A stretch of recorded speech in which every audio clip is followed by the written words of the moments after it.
Hey guys, how's it going? Michael Troy here, and today we're going to be looking at The Amazing Spider-Man number 230. Alright, so there's no amazing significance to this other than it's fun to look through an old Spider-Man comic book. Especially, I believe this is the first Spider-Man book that I bought on my own, I think.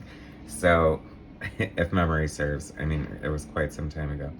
So this is a John Romita Jr. cover, inked by Al Milgrom. And of course, I was immediately drawn in by the art. Like, that's the coolest effect.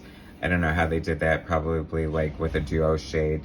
I'm gonna say like the duo shade paper, which is a technique that they used to use to get screens like that by applying a chemical solution to the page. Ta-da. Anyway, so that covers inked by Al Milgrom, and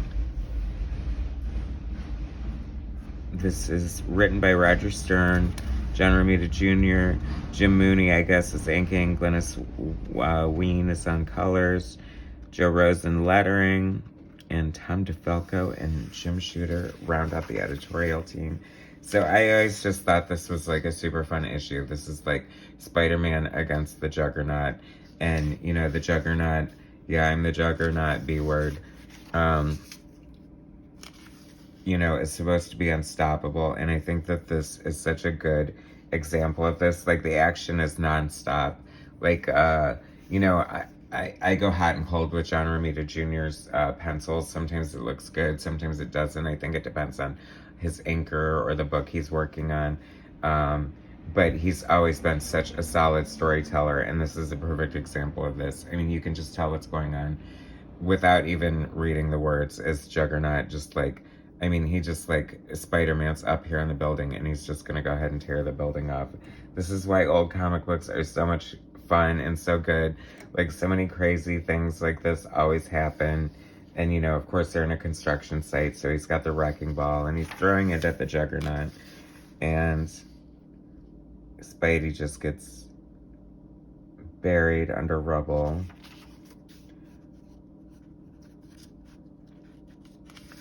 It's funny how, an ad for ROM, what do you know?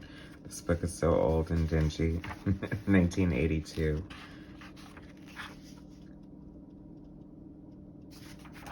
I don't know. It's just fun. It really spoke to me as a young comic collector. I just really loved Spider-Man, and I thought that this issue had like so much going for it as far as entertainment and very almost cinematic nonstop action. I mean, this is like comic books at their best. The letters pages were fun. Do they still do this? They probably do.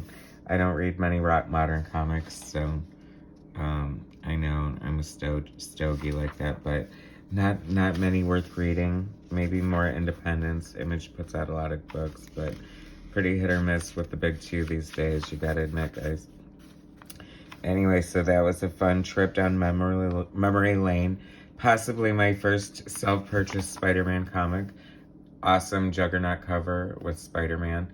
And I urge you to subscribe to my channel. Please hit like, and I'll bring you some more content later. All right, thanks, guys.